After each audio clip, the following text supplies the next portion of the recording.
안녕하세요 여러분. 생생법률쇼 진행을 맡은 임주혜입니다. 법과 가장 친해지는 방법 생생법률쇼. 오늘도 크고 작은 법률 문제로 어려움을 겪고 계신 여러분들을 위한 법률 상담은 물론이고요. 세상을 들썩이게 하는 이슈들을 법적으로 풀어보는 시사법률 토크까지 준비되어 있습니다.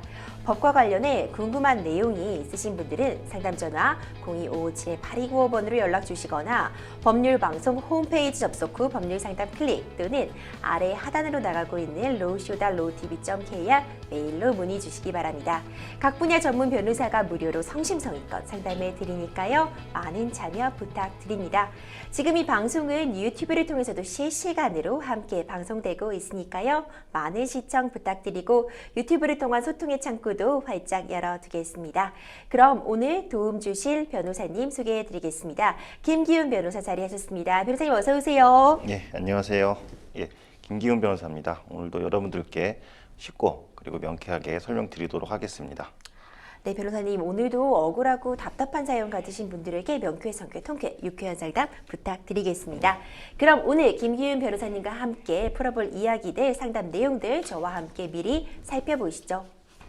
미리 보는 법률 상담입니다. 고속도로 과속 단속 기준은 퇴직금, 미지급에 대처하는 자세, 상간녀의 만행, 양육권을 저버린 친엄마 상속 못 받게 하려면까지 오늘도 정말 다양한 분야의 상담들이 접수가 되어 있습니다. 잠시 후 김기훈 변호사님과 함께 속 시원한 해결책 찾아보도록 할 테니까요. 시청자 여러분들도 어떤 해결책들이 제시가 될지 많은 기대 부탁드립니다. 생생법률쇼 오늘도 힘차게 출발해 보겠습니다. 매주 금요일은요. 실화를 바탕으로 한 영화 속 법률 이야기를 다루는 시간 준비되어 있습니다. 리얼로 영화다 시작해보려고 하는데요. 변호사님 오늘은 또 어떤 작품 가져오셨는지 궁금한데요. 예, 유영철 연쇄살인 사건을 좀 아실 겁니다. 예, 이거를 모티브로 해서 실화로 해갖고 만든 추격자라는 영화가 있습니다. 이 영화에 대해서 말씀드리도록 하겠습니다. 이 유영철 연쇄살인 사건 정말 전국을 발칵 뒤집어 놓은 사건이었고요. 정말 안타까운 사건이었죠. 저도 이 추격자 영화 볼 때 정말 손에 땀이 나면서 봤어요. 너무 안타깝기도 하고 너무 답답하기도 하고 정말 좀 무력감에 빠진 그런 영화였는데요. 정말 잘 만들어진 영화였습니다. 먼저 이 사건이 영화 속에서 어떻게 스며들어 있는지 영화에 대한 소개부터 변호사님 좀 부탁드릴게요. 예, 이 영화는 그 중호라는 인물이 있습니다. 예, 출장 안마소를 운영하는데 전직 형사였습니다. 그래서 정의감을 버리지 못하고 계속해서 추격하는 진실을 찾기 위해서 노력하는 게 보여집니다. 먼저 말씀드리면 최근에 이제 그때 당시에 여자들이 잇따라 사라져가는 일이 발생하게 됩니다. 그리고 같이 있던 미진이라는 손님이 이제 불러낸 손님의 전화번호하고 그 다음에 사라진 여자들의 마지막 끝자리 번호가 일치하는 것을 알아내게 됩니다. 하지만 이제 미진이 그 현장에 그 집에 갔는데 갑자기 연락도 두절되고 그래서 중호가 미진을 찾아 헤매던 중 우연히 영민과 마주치게 됩니다. 근데 이제 영민의 옷에 중호가 봤을 때 옷에 피를 묻은 것을 보고 바로 영민이라고 그놈이라고 생각을 해가지고 추격 끝에 그를 붙잡습니다. 실종된 경찰서에서 실종된 여자들을 자신이 모두 죽였다라고 하는 영민의 이제 고백을 단단히 털어놓습니다. 그래서 바로 이제 경찰서가 발칵 뒤집어지죠. 근데 우왕좌하는 경찰들은 미진이 경찰들 앞에서 미진이 살아있을 거라고 하면서 태연하게 또 웃게 됩니다. 그러나 영민을 잡아두어야 되는데 불구하고 잡아둘 수 있는 증거가 아무것도 없었죠. 그런 과정에 경찰들은 공세우기만 혈안해가지고 미진의 생사보다는 살인에 대한 증거만 찾기에 급하게 됐습니다. 그래서 부득이하게 중호가 살아있는 미진을 찾아 나서는 영화로 시작됩니다. 이 영화 개봉할 당시에요. 이 하정우 연쇄살인범 영민을 연기한 이 하정우 배우의 연기가 정말 인상적이었어요. 저도 눈빛이 너무 섬뜩했거든요. 예. 예. 그 영민이가 이제 바로 그 연쇄살인범에 해당됩니다. 그래서 저도 이제 오래전에 이 영화를 재밌게 봤긴 했지만은 하정우 연기에 이제 아직도 지금 많이 기억이 났습니다. 여성에게 살인 범죄를 저지르는 과정에서 그 연기는 네. 정말 연기지만 공포심 맞아요. 나타날 수 있도록 정말 많이 느껴졌습니다. 근데 그러나 이제 경찰에서 입건돼서 조사받을 때는 또 태연하게 그렇죠. 그다음에 그런 모습을 보여줌으로써 아주 섬뜩한 느낌을 아직도 가지고 있습니다. 특히 우리가 마지막 부분 슈퍼에서의 장면 얘기 안 할 수가 없을 것 같아요. 공포 영화보다 사실 더 무서웠고요. 예. 이 영화 속 슈퍼 아줌마 정말 사람들이 왜 그러냐 너무 안타까워하면서 이 스크린 속에서도 막 소리 지르는 그런 모습도 있었거든요. 정말 예. 안타까웠죠. 예, 이 슈퍼 아줌마 때문에 결국에는 이제 미진이가 죽게 되고 또 슈퍼 아줌마도 죽게 되게 됩니다. 그 추격자에서 이제 슈퍼 아줌마는 연쇄살인 범인 이제 영민이에게 그 여자의 도망쳐 나온 여자의 위치를 알려주게 됩니다. 그래서 이제 그 이후에 영민은 아줌마에게 여기 좋은 몽둥이냐 망치 있냐라고 그거를 물어봤고 그 슈퍼 아줌마가 바로 영민이에게 그 망치를 주었죠. 그 수에 바로 직후에 그 슈퍼 아줌마가 그 다음에 여자를 바로 목숨을 잃게 하게 됩니다. 그래서 이거 장면을 본 이제 관객들은 지금 말씀하신 것처럼 아니 여자가 무섭다고 도망친 상황에서 왜 모르는 남자한테 뭐 그렇게 말을 하냐, 위감이 없는 거 아니냐라는 반응이 많았습니다. 그렇군요. 근데 이 역대급 민폐 캐릭터라고 사실 오래전부터 회자가 되어온 이 슈퍼 아줌마 캐릭터에 대해서 최근에 색다른 해석이 나왔습니다. 민폐 캐릭터와는 전혀 거리가 멀다 이런 해석인데 어떤 분석이었나요? 예, 슈퍼 아줌마 때문에 결국에는 미진도 사망하게 되는 살해당하는 결과가 초래가 됐죠. 그래서 정말 민폐의 장본이 아니냐 이런 얘기에 대해서 반대되는 의견이 좀 있습니다. 얼마 전에 이제 유튜브 채널 그것이 알고 싶다에 대해서 이 문제에 대해서 좀 제목으로 영상을 게시한 적이 있습니다. 이 영상에서 이제 숙명여대 사회 심리학과 교수가 나와가지고 민폐 캐릭터로 불리는 슈퍼 아줌마에 대해서 좀 거리가 멀다라고 주장하게 됩니다. 슈퍼 사장님은 비난의 시선을 많이 이제 받았지만은 많은 분들이 놓치는 게 있다라고 하면서 설명합니다. 저기서 중요한 건 바로 지영민인데 지영민이 슈퍼에서 여러 번 같은 걸로 보이지 않느냐. 그리고 평소 지영민은 슈퍼 사장님이 저렇게 무서운 상황에도 도움을 요청할 정도 아주 신뢰할 수 있는 인물이었다라는 게 말을 하면서 지영민은 바로 우리가 평소에 알고 있는 이웃이다라고 하면서 슈퍼 장면은 오히려 사이코패스의 평범함을 부각한 거라고 강조를 했습니다. 그래서 이 상황에서 평소 쓰던 익숙한 도구를 찾는 것이라고 말을 하게 됩니다. 이런 장면에서 실제적으로도 보면은 유영철도 자신의 상황이 살해 과정에서 돌발 상황이 발생하자 자기 오피스텔에 가서 망치를 또 찾는 실제 있었습니다. 그래서 이런 상황에서 지금 말한 숙명여대 사회학과 교수는 누리꾼들이 분석에 대해서 아줌마 입장에서는 익숙한 사람이니까 믿음이 갔을 것 같다. 그리고 경찰은 그래도 경찰을 먼저 부르는 게 아니냐라는 평이 있습니다. 그렇죠. 그러니까 이 장면에서 부각하려고 했던 것은 이 지영민이라는 이 인물이 사이코패스지만 굉장히 평범한 우리가 함께 사회 속에서 공존하고 있는 그런 사람 중에 한 명이었다는 거죠. 그런 점 때문에 당연히 슈퍼 아줌마도 의심 없이 이 가게를 맡기고 망치를 내어줬을 거 아니에요. 그런 점을 정말 잘 녹여낸 장면이 아닌가 이런 생각이 듭니다. 사이코패스라는 용어를 지금은 굉장히 우리가 흔하게 사용하고 있고 많은 분들이 잘 알고 계신 단어지만 사실 이 사이코패스라는 단어가 처음 등장한 게 바로 이 유영철의 엽기적인 범행 행각 때문이라고 해도 과언이 아닐 것 같습니다. 정말 무시무시한 범죄자인 거죠. 예. 그 우리나라 이제 범죄자는 유영철의 이제 등장 전과 등장 후로 좀 나뉘게 됩니다. 그 전까지는 사이코패스라는 단어가 개념조차 대한민국에는 없었습니다. 사이코패스라는 개념이 한국에 소개된 계기가 바로 유영철 사건이고 흔히 돈이 목적이 아닌 살인을 목적으로 살인을 한다는 개념이 처음으로 등장한 거죠. 과거에 이제 살인 사건이 발생하면 경찰관은 전통적인 수사 기법이 어떻게 되냐면 면식법을 대상으로 수사를 하게 됩니다. 그리고 또 관내에 있는 우범자가 있다고 생각이 들면 바로 돈을 노리고 살해한 거 아니냐라고 생각했었습니다. 그러나 그 유영철의 등장으로 이런 정통적 수사 기법이 완전히 변하게 되었습니다. 그렇군요. 이 유영철은요, 이제 이 2024년 7월 실종 사건으로 경찰서에 조사를 받던 중 의문의 이 연쇄살인 사건 범행들에 대해서 스스로 자백을 하면서 모두를 정말 일대 혼란에 빠뜨렸습니다.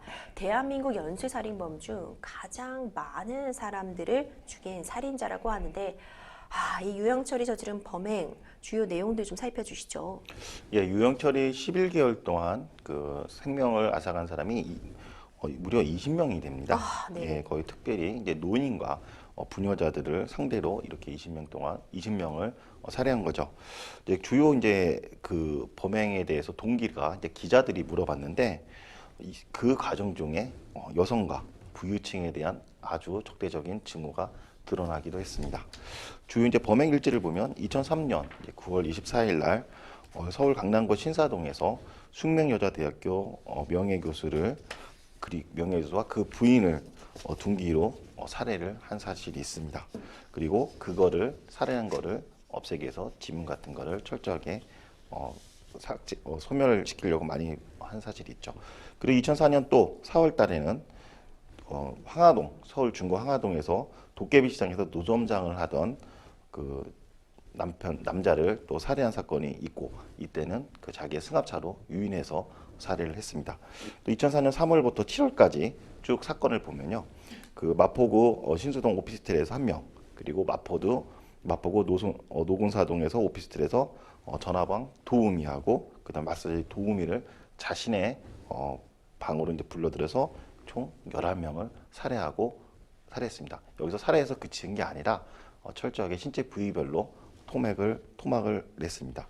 이렇게 점차 시간이 흐를수록 그 사람들이 빠른 시간 내에 그 범행 횟수가 잦아지는데, 시간이 흐를수록 유영철의 범행이 점점 숙달된 거 아니냐, 살인의 범행이 숙달된 거 아니냐라고 하는 관점에서 바라보기도 합니다. 정말 역대급 잔인함을 보였다 이렇게 평가할 수 있는데, 그래서 결국 법의 처벌 어떻게 내려졌는지 궁금합니다. 예, 법원의 판결 내용을 좀 말씀드리겠습니다. 예, 반인륜적이고 엽기적인 범행으로 사회에 큰 충격과 경악을 준 만큼 영원히 사회로부터 격리시켜야 된다라고 판시하면서 2004년 12월 13일 사형을 선고했습니다. 그래서 지금 유영철은 사형을 집행하지 않은 채 지금 교도소에서 수감되어 있습니다. 유영철에 대한 사형은 계속해서 사형이 집행되지 않았기 때문에 사형 미결수로 분류되어 있습니다. 2007년 1월경에 법무부에서 유영철에 대한 사형을 추진하다가 인권 신장을 이유로 반려된 적이 있습니다.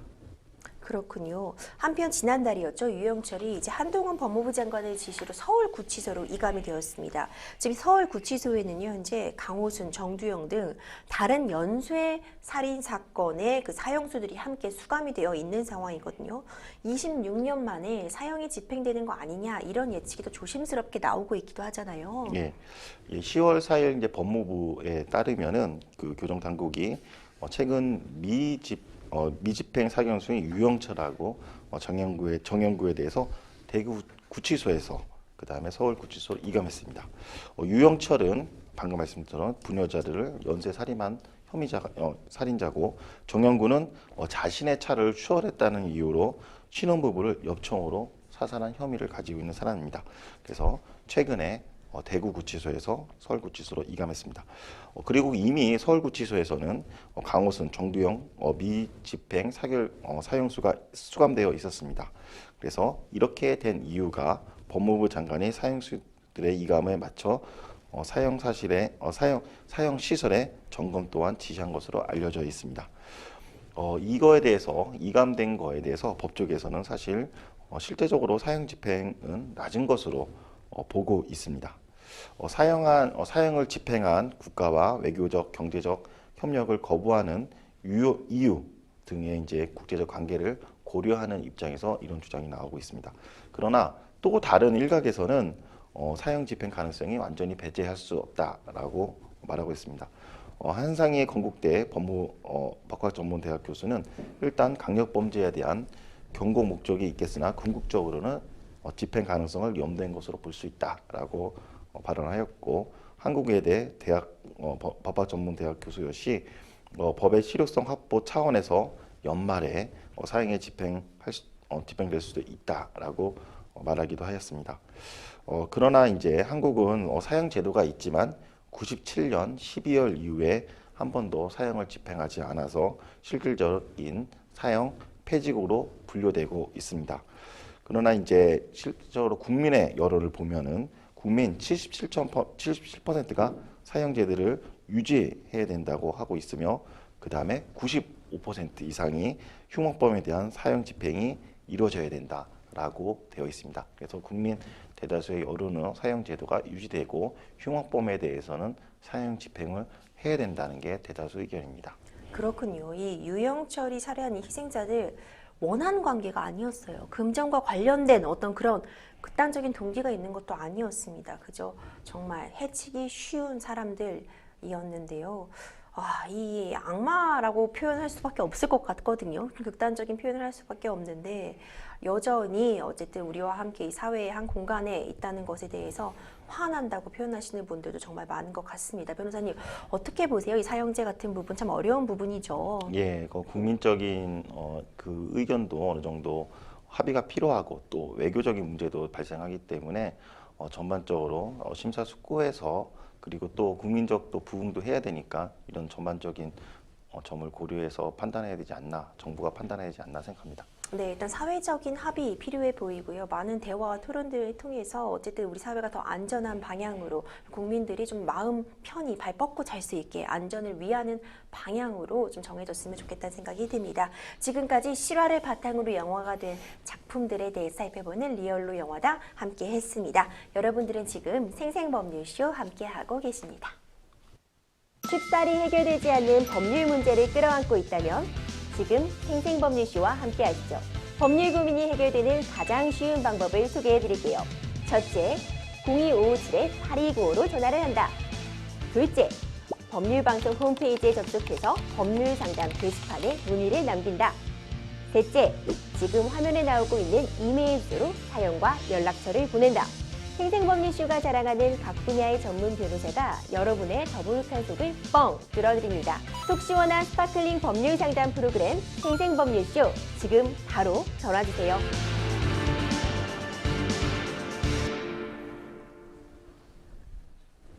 이번 순서는요, 생생법률쇼의 자랑입니다. 성심성의 전화 상담 이어가 보겠습니다. 전화 바로 연결하겠습니다. 상담자님 여보세요, 들리시나요? 네, 여보세요. 네, 안녕하세요. 여기는 생생법률쇼입니다. 네. 네, 어떤 점 궁금해서 전화 주셨는지 이제 말씀해 주시면 됩니다. 네, 저 다른 게 아니고, 지정속도, 네, 고속도로, 일반도로, 지정속도에 관한 건데요. 네, 전에 한문철 변호사님께서 네, 방송에 나오셔서 한번 말씀하신 적이 있는데, 네, 지정속도가 80이면 네, 20km까지는 과태료가 안 나온다, 벌금이 안 나온다. 네, 그렇게 말씀하셨는데, 저는 여러 번 20km도 안 됐는데, 초과 안 됐는데, 벌금이 찍혀서 날라온 경우가 여러 번 있어요. 네, 네. 그래서 정확하게 이게 몇 킬로 초과해야 법에 저촉이 되는 건지, 그것이 궁금해서 전화드렸습니다. 그렇죠. 우리 운전하시다 보면은 고속도로 특히 과속 단속 카메라 많이 설치되어 있는데 네네. 100km, 80km, 60km 이렇게 지정 속도가 정해져 있을 텐데 특히 100km에서 110km 지정 속도 고속도로에서 그러니까 몇 킬로까지는 이제 단속이 잡히지 않느냐, 정말 딱 100인 것이냐, 아니면 좀 더 유도리 있게 어느 정도까지는 조금 더 속도가 초과돼도 안 잡히는가, 이런 부분 질문하시는 것 같아요. 네. 네, 지금 김기훈 변호사님께서 내용 함께 들으셨으니까요. 좀 더 말씀 나눠보시면서 관련된 내용 풀어가 보겠습니다. 네. 예, 안녕하세요. 김기훈 변호사입니다. 네, 안녕하세요. 예. 반갑습니다. 이제 방금 전에 이제 벌금이라고 이제 표현을 하셨는데 네네. 벌금이 아니라 혹시 과태료 아닌가요? 예, 과태료 통지가 온 것 같아요. 예, 과태료 통지가 왔고 혹시 얼마인지 기억이 좀 나시나요? 그게 그때 6만 원이던가 8만 원이던가 제 쪽지가 좀 나온 오래돼가지고. 그러시구나. 예. 제가 좀 말씀드리겠습니다. 지금 이게 법에 위반되는 거는 지정 속도가 이상되면 다 법은 위반되는 거죠. 네네. 근데 이게 카메라가 속도 측정을 하지 않습니까? 네. 그래서 카메라 자체가 이제 오류가 발생하고 있기 때문에 네. 이 법률의 그 규정을 그 100km라고 할 경우에 딱 해서 초과될 경우에 101km가 돼서 딱 법은 위반되지만 딱 그거를 측정할 수 있는 증거가 필요하기 때문에 그거에 대한 단속할 수 있는 지침이 따로 별도로 규정되어 있어요. 그 규정 이름이 교통 단속 처리 지침이라는 규정입니다. 네. 그래서 100km에서 지정 속도가 정해져 있을 때, 최고 제한 속도가 적혀 있을 때, 그 101km가 됐을 때 측정하라는 게 아니라 이 몇 킬로가 됐을 때 이거를 속도가 몇 킬로인지 알아내는 방법에 대해서 규정하고 있는데 그 교통 단속 처리 지침 38조에 되어 있습니다. 거기 보면은 그 무인 교통 단속 장비 관리라는 규정이 있는데 네. 여기서 보면은 그 무인 교통 단속 장비의 촬영 속도는 그 제한 속도에서 그러니까 지금 100km에서 10km 초과하는 10km 초과 운행하는 차량을 적발할 수 있도록 조정한다라고 되어 있습니다. 네. 그래서 100km에서 101km 되면은 법은 위반된 건 맞는데 그거에 대한 무인 단속 장비 같은 경우에는 10km 초과하는 운행하는 차량을 적발할 수 있도록 조정한다고 되어 있기 때문에 10km가 초과되면 언제든지 그 무인 장비로 해서 속도를 위반한 차량에서 적발할 수 있도록 되어 있습니다. 그래서 그 지금 방금 말씀하신 20km가 아니라 법률 규정에 따르면은 교통단속 처리 지침 38조에 따르면은 10km 초과될 경우에만 그 10km 초과되는 경우에는 측정할 수 있도록 되어 있고요. 근데 이제 구체적인 차량 속도는 그 도로 여건과 교통 환경을 고려해 가지고 지방경찰청장이 다시 정할 수가 있습니다. 그래서 10km가 초과되니까 11km, 어떤 때는 12km 이렇게 13km 될 수 있고 그 도로 교통과 환경에 따라서 무조건 10km가 초과됐을 때 딱 정해진 게 아니라 같은 다른 지역 넓은 지역에서 어느 데는 11, 어느 데는 12, 어느 13 이렇게 좀 다르게 경찰청장이 할 수 있도록 규정되어 있습니다. 그래서 지금 말씀하신 것처럼 20km가 초과돼야 내가 단속되는 게 아니고요. 그 무인 단속기는 10km 초과일 때 언제든지 법적으로 할 수 있도록 규정되어 있습니다. 네, 잘 알겠습니다. 예. 네, 또 추가적으로 궁금하신 점 있으실까요? 그때 이제 한문철 변호사님께서 그 한문철 블랙박스 리뷰 거기 나오셔서 20km까지 괜찮다고 말씀하셔서 그래서 저는 20km까지 괜찮구나 이렇게 생각하고 오늘 했었는데. 근데 그렇게 하시면 안 되고 예. 이제 법에 딱 제한 속도가 있으니까는 법에 예. 딱 100km 준수하시고요. 이제 그렇게 예. 또 10km가 이게 무인 장비이기 때문에 다른 장비 무인 교통수단이나 다른 교통수단으로 장비 또 측정할 수가 있잖아요. 그렇기 네네. 때문에 그 속도는 100km면은 그 내가 110km 딱 맞춰서 이렇게 하시는 게 아니라 100km에 네. 맞춰가지고 하시면 좋고 만약에 정말 이게 100km가 넘어가지고 운행했을 때 네. 이게 만약 교통사고가 발생한다. 네. 그러면 원래 100km 정상 운전했을 때보다 그 키로수가 초과되기 때문에 네. 지금 이제 어쨌든 간에 교통법규를 위반한 거잖아요. 그럼 민사상 뭐 그만큼 과실 범위가 더 넓어질 수도 있고, 그렇죠? 네. 그리고 초과해가지고 했을 때는 또 교통사고 특례법으로 만약 사람이 다쳤을 때 처리될 수도 있고 그렇지 않습니까? 그리고 만약에 이제 비가 왔을 때는 또 감속을 해야 되잖아요. 예. 만약에 감속을 안 해가지고 했을 때는 또 그만큼 만약 사람이 다쳤을 때 사고 발생했을 때 처벌 수위가 더 높아집니다. 네. 그렇기 때문에 꼭 그 가속 제한 속도 내에서 운전하시는 것이 안전합니다.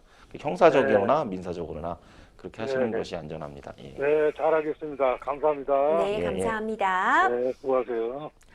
변호사님, 다 누구나 한 번쯤은 궁금해하실 만한 그런 부분이었던 것 같아요. 이게 예. 진짜 딱 속도라는 것이 70km, 60km 제한 속도라고 하면 딱 60 4kg여야 되는가, 61kg부터 범칙금이 나오는가 충분히 궁금해하실 만한 내용이었던 것 같거든요. 변호사님 마지막으로 상담자님께 내용 정리 한번 부탁드리면서 마무리할게요. 네, 이제 지금 상담하신 분은 이제 과태료 중심으로 좀 질문을 주셨는데 지금 말씀 것처럼 이게 제한 속도가 되면은 형사상으로 처벌될 수 있고 또 민사로 처벌될 수 있습니다. 그리고 또 얼마 전에 또 규정을 해가지고 아주 초과속할 경우에도 아예 그때는 형사처벌 된다고 규정되어 있습니다. 예를 들어서 80km 초과됐을 때는 형사처벌 되고요.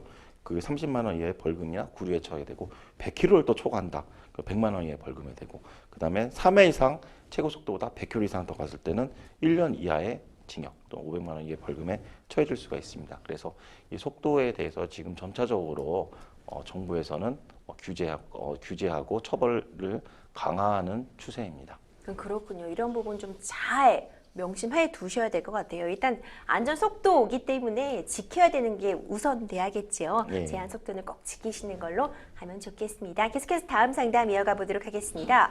법률방송 이메일 통해 접수된 여러분들의 고민 하나씩 풀어가 보겠습니다. 5개월 전 다니던 회사에서 퇴사를 했습니다.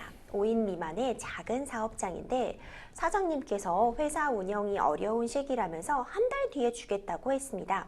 3년 넘게 다닌 회사였기 때문에 사장님 말을 믿고 일단 퇴사를 했는데요. 3개월이 지나도 퇴직금을 줄 생각을 안 하더라고요. 여러 번 연락을 드려도 나중에만 반복하시고 전화도 잘 받지 않아서 저도 화가 났습니다. 노동청에 신고할까도 했지만 예정을 생각해서 우선 내용 증명을 보냈는데요. 이후 전화를 걸어서 저에게 실망했다며 뭐라고 하더라고요. 퇴직금을 받지 못한 사람은 저인데 왜 사장님이 저에게 실망했다고 하는 건지 당초에 이해가 되지 않았지만 아무튼 그 후로도 묵묵부답이기에 다시 내용 증명을 보내려고 했더니 지인이 내용 증명을 자꾸 보내면 오히려 제가 협박죄로 고소를 당할 수도 있다고 하더군요. 정말 내용 증명을 반복해서 보냈다는 이유로 협박죄가 성립이 되나요? 결국 노동청에 신고하는 게 답일까요? 이런 사연 접수가 되었어요. 사실 일한 대가는 당연히 받아야 되는 돈인데 경제도 어렵고 요즘 경기가 전체적으로 침체되다 보니 이런 고민하시는 분들 좀 많이 있습니다. 월급도 그렇고 퇴직금도 마찬가지고 어떻게 보고 계세요, 요새? 예, 이제 경제 상황이 어려워지다 보면은 이제 근로자들이 회사에서 퇴직하는 상황에서 못 받는 경우가 상당히 많이 있습니다. 그래서 지금 실제로도 이제 경제 상황이 많이 어렵기 때문에 퇴직금을 못 받는 경우가 상당히 많이 있습니다. 그래서 지금 사연도 그렇게 좀 안타까운 사연이라고 생각합니다. 퇴직금 못 받으면 어떻게 대응하나요, 변호사님? 예, 퇴직금을 못 받으면 좀 말씀드리겠습니다. 우선 규정을 알아야 됩니다. 어떤 내가 근로자로서 알아야 될 규정을 받아서 말씀드리겠습니다. 퇴직금의 경우 지급 사유가 발생한 날로부터 14일 이내에 지급하도록 해야 된다. 사용자가 지급 사유가 발생한 날로부터 14일, 즉 말씀드리면 퇴직했으면 퇴직한 날로부터 14일 이내에 퇴직금을 지급해야 됩니다. 이 규정은 근로기준법 제36조에 규정되어 있고 그 다음에 근로자 퇴직급여 보장법에도 규정되어 있습니다. 그래서 꼭 14일을 기억해 주시기 바라겠습니다. 근데 만약에 상담하는 것 중에 퇴직금을 못 받았을 때 그러면 내가 어떻게 그 이자는 받을 수 있느냐라고 말씀하시는 분이 있습니다. 그래서 보통 5%다, 12%다 이렇게 좀 많이 말씀하시는데 규정이 되어 있습니다. 지금 같은 경우에 퇴직금 지급 사유가 발생한 다음 날로부터 지급일까지 지연 일수에 대해서 연 20%의 비율에 의해서 지급하도록 되어 있습니다. 근로기준법 시행령 제17조에 따르면은 바로 100분의 20이라고 해서 연 20%라고 규정되어 있습니다.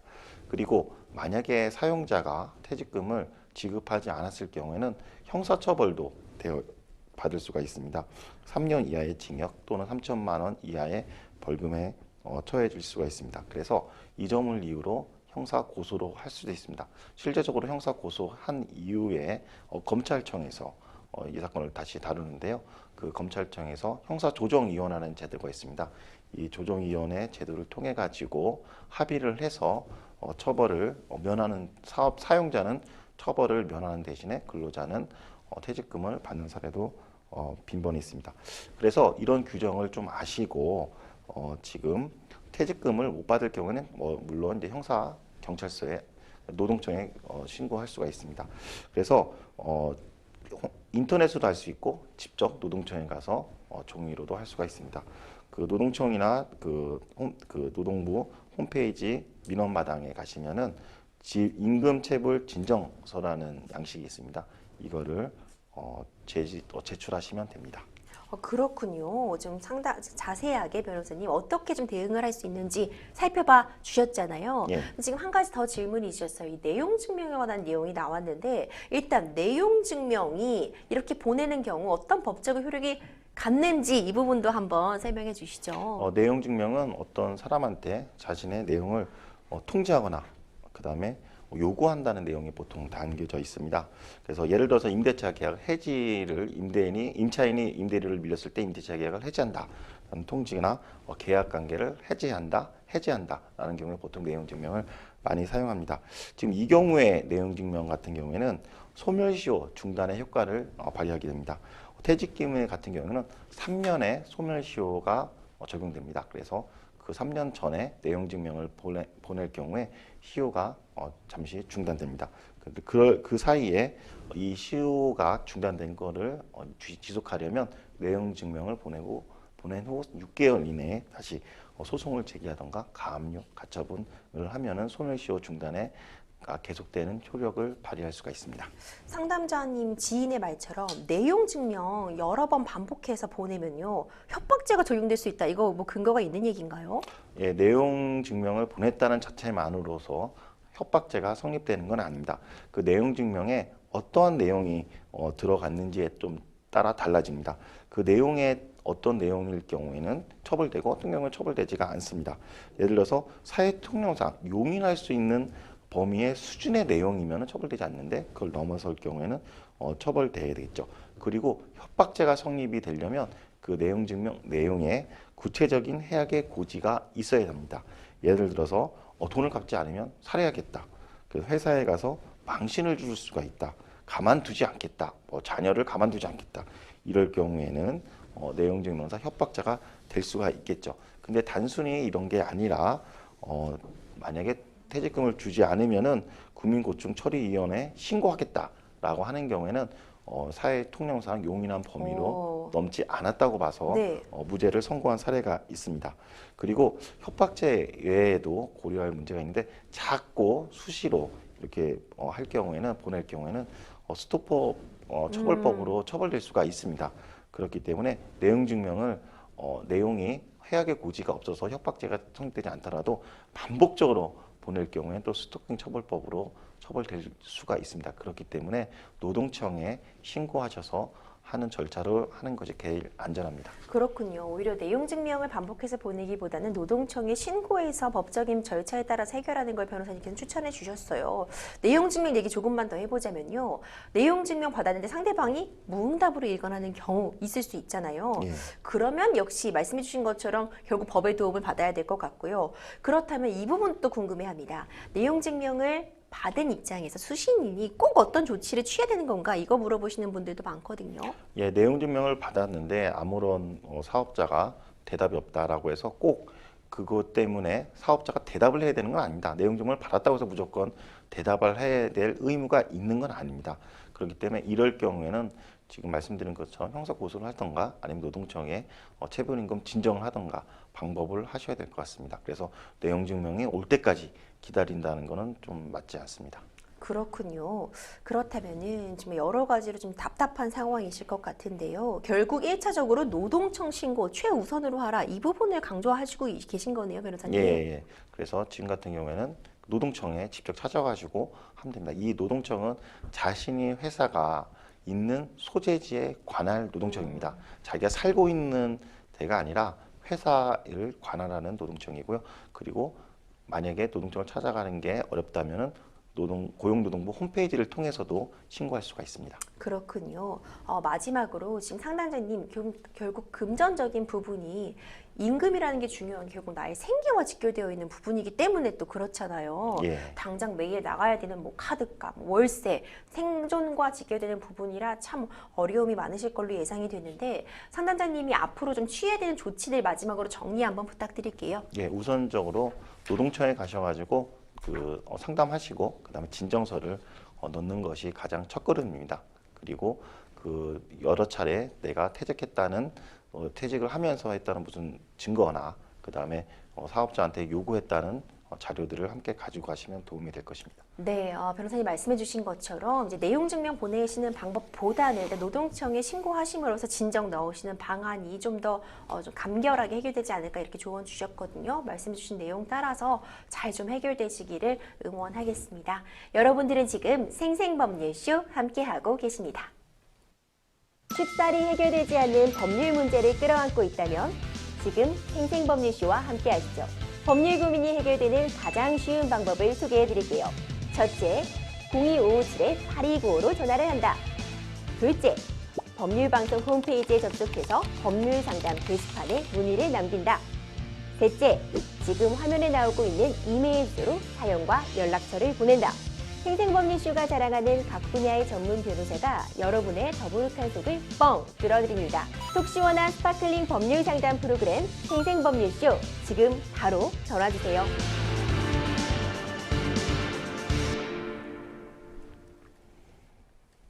계속해서 생생법률쇼 홈페이지 통해 접수된 여러분들의 고민 하나씩 풀어가 보겠습니다. 저는 결혼 26년 차 주부입니다. 결혼 초 남편은 사업을 시작했고 남편이 일에 집중할 수 있도록 내조에 힘썼습니다. 두 아이를 키우고 아픈 시어머니 병수발도 21년 동안 했죠. 남편에게 찬밥 한 번 먹인 적 없을 정도로 최선을 다했습니다.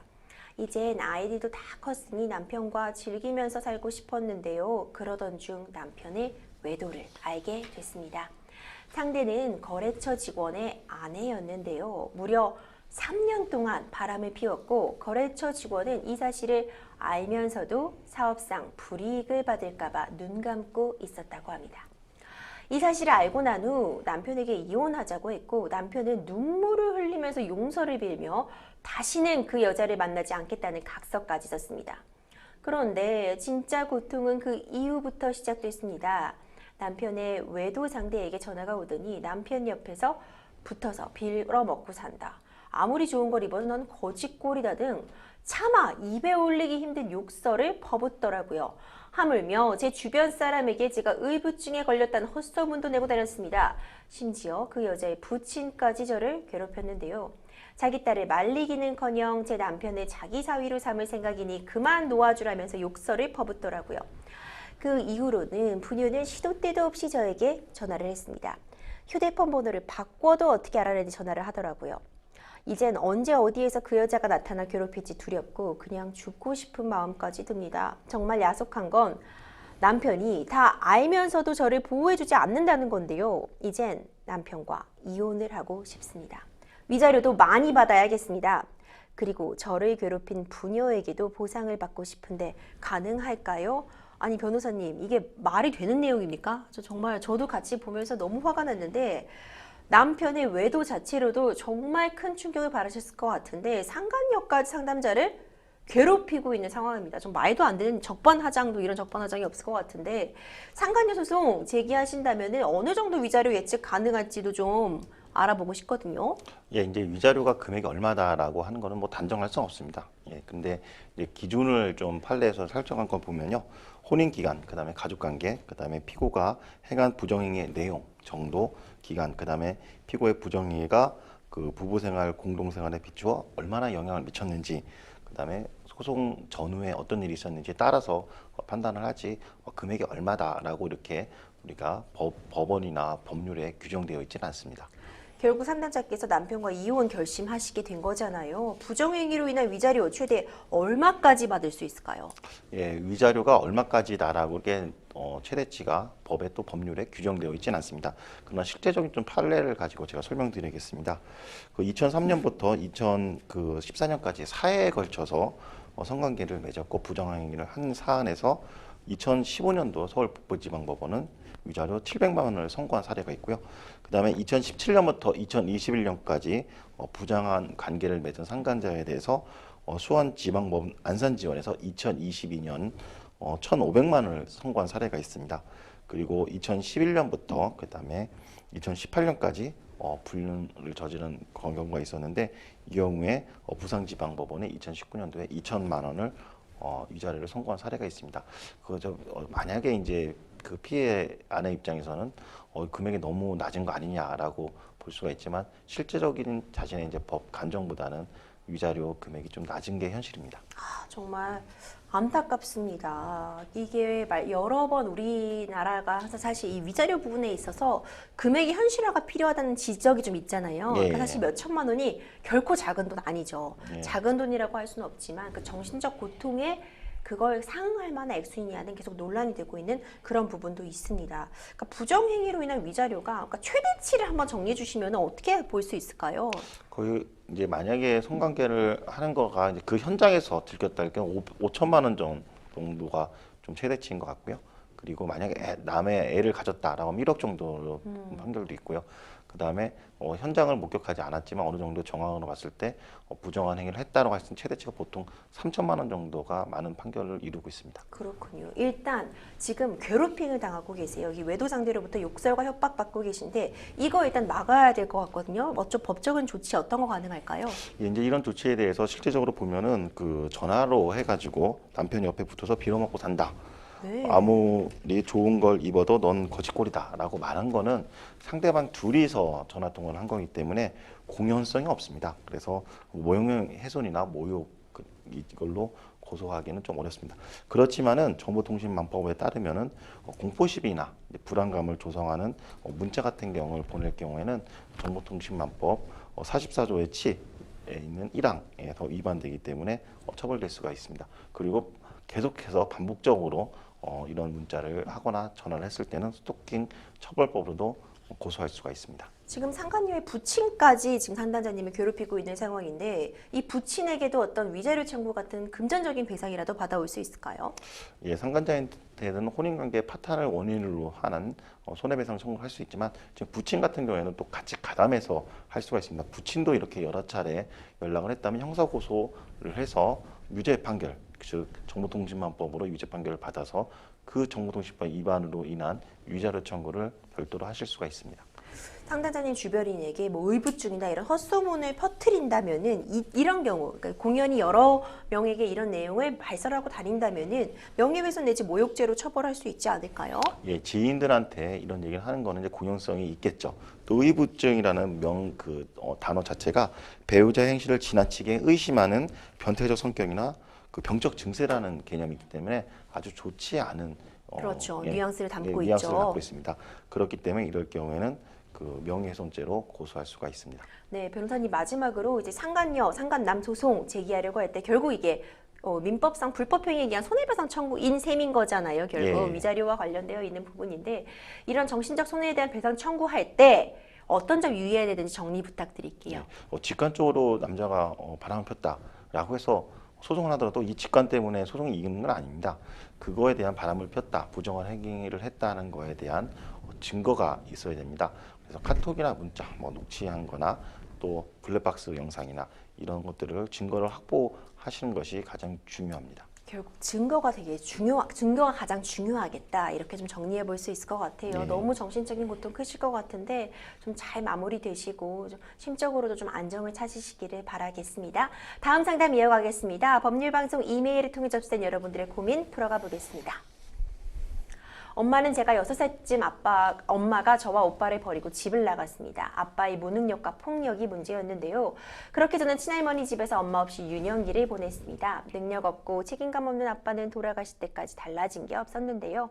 아빠가 돌아가시니 엄마가 더 보고 싶었습니다. 어떻게 지내고 계신지 궁금해 수소문해 보니 엄마는 저와는 달리 잘 살고 계셨는데요. 새로 만난 남편 사이에서 자녀들을 낳고 화목하게 지내셨습니다. 이렇게 잘 사신다고 하니 저는 분노가 끌어올랐는데요. 저와 오빠는 기댈 곳도 없이 정말 악착같이 살았고 지금 경제적으로는 여유가 있습니다. 그런데 가끔 30년 만에 나타난 엄마가 보험금을 가져갔다, 상속재산을 요구한다 이런 뉴스를 들을 때마다 제 이야기가 될 수도 있다는 생각에 가슴이 답답한데요. 제가 아직 젊지만 혹시라도 일찍 세상을 떠났을 때 엄마가 제 재산을 가져갈 수 없게 하고 싶습니다. 제가 결혼을 하지 않는다면 오빠와 저를 평생 돌봐준 친가의 재산을 상속하고 싶은데 엄마가 제 재산에 손을 댈 수 없게 지금이라도 해놓을 수 있는 조치들이 있다면 알려주세요. 정말 안타깝습니다. 그동안 이제 자녀를 전혀 돌보지 않다가 부모가 자식이 사망한 뒤에 상속을 받아내는 사건이 기사화된 적도 있었죠. 이런 걱정을 상담자님도 하시는 게 충분히 이해가 가는데 만약 상담자분이 결혼을 하지 않는 상황이라면 지금 결혼하지 않고 사망하면 어머니가 1순위 상속자가 되는 건가요? 예, 맞습니다. 지금 같은 경우에 보통 이제 민법에 보면 상속 결격자라고 규정되어 있고 상속 순위가 좀 규정되어 있습니다. 상속 결격자가 되면은 상속을 못 받게 하는데 거기에 해당되지 않으면 상속인이 됩니다. 민법 1004조에 따르면 상속 결격자가 고의로 직계 존속을 살해하거나 그다음 살해한 자 또는 사기 또는 강박으로 유언을 방해한 자 또 유언장을 또 위조하거나 변조할 경우에는 상속 결격자가 되죠. 근데 이 사안은 거기에 해당되지 않죠. 그러면 상속 순위가 다음에 중요한데 상속 순위는 민법 1000조에 규정되어 있습니다.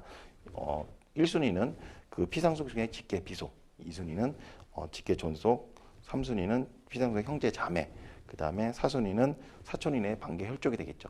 지금 같은 경우에 자기 아내나 배우자나 그 다음에 자식이 없기 때문에 1004조 2호에 따라서 직계 존속이 제1순위 상속인이 됩니다. 그래서 이 사안 같은 경우에는 직계 존속인 어머니가 1순위 상속인이 됩니다. 그렇군요. 상담자분은 지금 키워준 오빠와 친가의 모든 재산을 남기고 싶다고 하시는데 법적으로 이렇게 하려면 어떻게 해야 될까요? 네, 두 가지 방법을 좀 고려하시면 될 것 같습니다. 민법에 유언이라는 제도가 있습니다. 유언이라는 제도는 상속 재산을 어떻게 내가 사후에 어떻게 처리할 건지에 대한 유언인데요. 그 방법에 따라서 유언할 수가 있고요. 그 다음에 유언 대용 신탁이라는 게 있습니다. 신탁법 59조에 규정되어 있는데요. 신탁회사에 재산을 맡겨두고 신탁자가 사망한 뒤에는 수탁자가 그 신탁 재산에 대하여 귀속받는 권리를 의미합니다. 그래서 이 두 가지 방법으로 처리할 수가 있습니다. 변호사님, 그런데 유언이나 신탁을 해놓은 경우에라도요, 우리 민법엔 현재 지금 유류분 제도라는 게 마련되어 있잖아요. 그러니까 상속인이 자신이 받을 수 있는 목의 일부에 대해서는 상속받지 못했을 때 보장하는 그런 제도인 유류분인 것인데 이 친모가 유류분 소송을 할 수 있는 거 아닌가요? 예, 그렇습니다. 유류분 소송은 할 수가 있습니다. 지금 말씀드린 유언과 그다음에 유언 대용 신탁 제도를 이용한다 하더라도 유류분 소송을 할 수가 있습니다. 유류분이라는 건 뭐냐면 상속 지분은 우리가 상속분은 좀 많이 들어보셨는데 유류분이라는 거는 피상속인이 상만 전에 특정인에게 법정 상속 지분을 넘는 재산을 증여 또는 유증한 경우에 회복할 수 있는 권리를 의미합니다. 그래서 민법 1112조에 따르면은 직계 비속은 법정 상속분의 2분의 1, 그 다음에 배우자도 2분의 1, 그리고 직계 존속은 법정 상속분의 3분의 1을 받을 수가 있습니다. 이 사안에서는 직계 존속이기 때문에 자신의 법정 상속 지분의 3분의 1을 유류분 지분으로 받을 권리가 있습니다. 그렇군요. 그런데 이 유류분 제도라는 것이요, 지금 사실 위헌법률 심판을 받고 있는 상태잖아요. 헌법재판소에 올라가 있는 상태인데 어떤 내용인지 결론은 난 것인지 좀 설명 부탁드릴게요. 예, 아직 결론은 나지 않았습니다. 근데 유류분 제도가 헌법소원 하기 전까지 구하라 사건이 있었습니다. 그래서 구하라 사건은 구하라 씨가 사망한 이후에 20년 만에 모친이 나타나가지고 재산에 반을 달라라고 한 사건인데요. 이 사건으로서 사회적 공분이 상당히 많이 발생했죠. 그러고 나서 이어 관련돼서 유류분 제도가 위헌 아니냐라고 했는데 아직 헌법재판소에서는 지금 심리하고 있고 그 결정을 하지 않은 상태입니다. 유류분이 위헌적인 요소가 있다고 볼 만한 그 근거가 어디에 있을까요? 예, 재산권에 대한 문제가 좀 있겠죠. 자기 재산을 누구한테 주고 싶은데 사후에도 주고 싶은데 그런 권리를 박탈할 수 있는 제한할 수 있는 게 아니냐라는 게 위헌 소지의 핵심입니다. 네, 마지막으로 짤막하게 상담자님이 지금 취해놓아야 되는 조치들 간단히 정리 부탁드릴게요. 예, 유언이나 그다음에 유언 신탁 제도를 좀 많이 활용하시고요. 만약에 또 보험이 있을 수 있습니다. 그 보험을 그냥 상속인으로 하고 수익자를 표현하시면 어머니가 또 받습니다. 그렇기 때문에 보험 수익자를 오빠로 변경하실 경우에 보험금은 오빠가 받게 됩니다. 보험 수익자 변경 부분까지 변호사님께서 좀 좋은 정보 주신 것 같은데요. 참 안타깝습니다. 유언이나 신탁 방안도 좀 잘 고려해 보시는 것이 좋을 것 같다는 생각이 드네요. 생생법률쇼 어느새 마칠 시간입니다. 오늘도 함께해 주신 김기훈 변호사님 고생 많으셨습니다. 감사합니다. 네, 고맙습니다. 방송이 끝나도 상담 접수는 계속되니까요. 도움이 필요하신 분들은 주저하지 마시고 생생법률쇼로 연락 주시기 바랍니다. 오늘 저희가 준비한 소식은 여기까지입니다. 시청해주신 여러분 고맙습니다.